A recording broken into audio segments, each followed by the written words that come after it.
Вітаю! Сёння 27 верасня і мы пачынаем новы агляд навінаў, якія адбыліся ў Оршы і Аршаншчыне. Насычаным на мерапрыемства быў мінулы тыдзень у рэгіёне. Людзі хадзілі, бегалі, ездзілі і не абышлося без надзвычайных здарэнняў. Напрыклад, у Оршы злавілі рэкеціра з Расіі. Мясакамбінат будзе зноў пашырацца, але мяса для яго не хапае. Гэтыя ды іншыя навіны ў сённяшнім выпуску.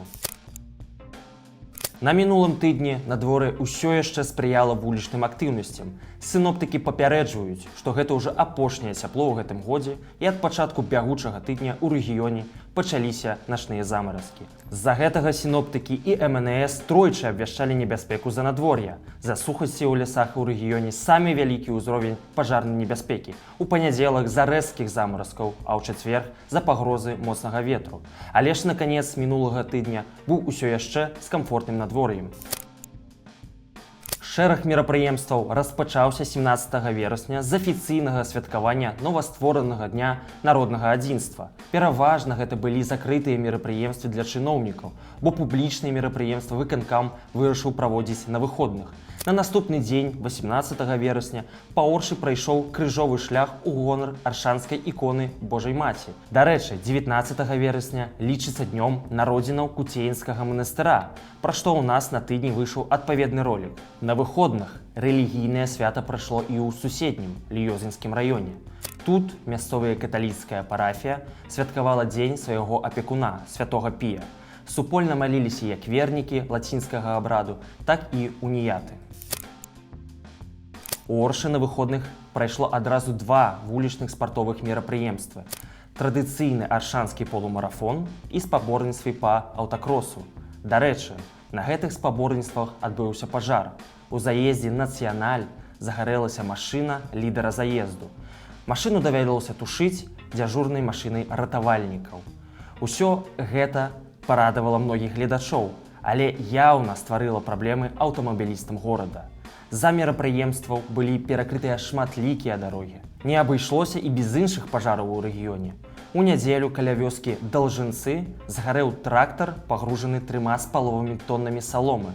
У аўторак на прыватным прадпрыемстве «Готвуд-Проф» загарэлася дрэвадрабілка. 24 верасня у вёсцы Шапчына Талачынскага раёна загарэўся прыватны дом.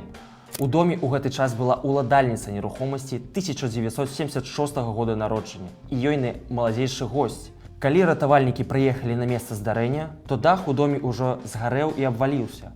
Пад абваліўшымся дахам знайшлі два трупы людзей, якія былі ў доме. Прычына пажару банальная – неасцярожнае курэнне кагосьці з загінулых. Дзіўную заяву наконт аршанскага мясакамбінату зрабіў на тыдні віцэ-прэм'ер краіны Юрый Шулейка. У эфіры СТВ ён заявіў, што азнаёміўся са станам трох мясакамбінатаў Віцебскай вобласці, Віцебскага, Глыбоцкага і Аршанскага, то бок з 4 вялікіх прадпрыемстваў 3. На ўсіх стан кепскі. Мясакамбінаты не могуць выплаціць свае вялікія пазыкі. Прычына – недахоп мяса. То бок сельская гаспадарка не можа даць столькі мяса, каб загрузіць гэтыя прадпрыемствы на 100%. Пакуль іх загрузка ад 30 до 50%. Што тычыцца аршанскага мясакамбінату, то да вайны Расіі і Украіны прадпрыемства было хранічна стратным. Толькі ў апошняй пары гадоў яно пачало працаваць у плюс. Пры гэтым Юрый Шулейка заявіў, што на АМКК будзе пабудаваны новы кансервны цэх.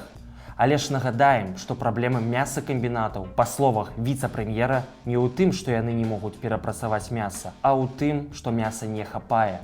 Таму не зусім зразумела, у чым рацыянальнасць будаўніцтва новага цэху, калі няма чым яго загрузіць. Пры гэтым Шулейка паабяцаў пабудаваць у Віцебскай вобласці новую свінаферму на 100 000 галоў. Калі ж паглядзець дадзеныя статыстыкі, то з 1996 года па 2021, то бок не ад самага пачатку кіравання Лукашэнкі і не да апошніх гадоў, пагалоўе свіней у краіне зменшылася больш чым на 1 000 000 галоў. Пры тым, што ўсе гэтыя гады ў сельскую гаспадарку укладваліся велізарныя грошы, а сітуацыя пагаршалася. Яшчэ пра адну эканамічную ініцыятыву ўладаў стала вядома на гэтым тыдні. Каля вёсцы Ходцы Сенінскага раёна пачаліся бурыльныя работы. Міністэрства аховы навакольнага асяроддзя спадзяецца, што тут можна будзе знайсці нафту. У чацвер міліцыя паведаміла пра затрыманне ў Оршы расійскага рэкеціра. 31гадовы мужчына ў Смаленску удзельнічаў у бандзе, якая тэрарызавала мясцовы бізнес. У 2018 годзе банда злавіла і катавала аднаго з мясцовых прадпрымальнікаў. Калі стала зразумела, што катуемы не згаворлівы, то яны расстралялі сваю ахвяру з пнеўматычных пісталетаў, за чаго мужчына цудам выжыў. У 2019 годзе яны выкралі непаўнагадовую дачку іншага бізнесмена і патрабавалі, каб той перапісаў свой бізнес на іншага чалавека. Пасля гэтага выпадку расійская паліцыя выйшла на рэкеціраў і абвясціла іх у вышук. У Оршы мужчына жыў ва ўмовах канспірацыі. Колькі гадоў такі небяспечны чалавек пражываў у нашым горадзе, невядома. Але ў чацвер міліцыя паведаміла пра яго затрыманне. Цікавае відэа апублікавала абласное ДАІ. Відэа было заснята на вуліцы Міра ў Оршы. Відавочна каля аўтобуснага прыпынку «Усходняя». Маршрутчык разагнаўся на роўнай дарозе і калі мясцовы светлафор ужо пачаў міргаць жоўтым колерам, вырашыў, што праскочыць. У выніку кіроўца мікрааўтобуса цудам не забіў пешаходаў, якія пайшлі на пешаходны пераход. ДАІ аштрафавала кіроўцу і пазбавіла яго правоў на год. Гэта не ўсе навіны за тыдзень. Больш інфармацыі можна пабачыць на сайце orsha.eu, які даступны на тэрыторыі Беларусі праз VPN, або ў нашых сацыяльных сетках. Калі для вас гэта бяспечна, то запрашаем падпісацца і на гэты канал, і на іншыя нашыя старонкі. Сваімі падпіскамі, лайкамі і каментарамі вы дапамагаеце распаўсюду незалежнай інфармацыі, што ў сённяшніх умовах крытычна важна.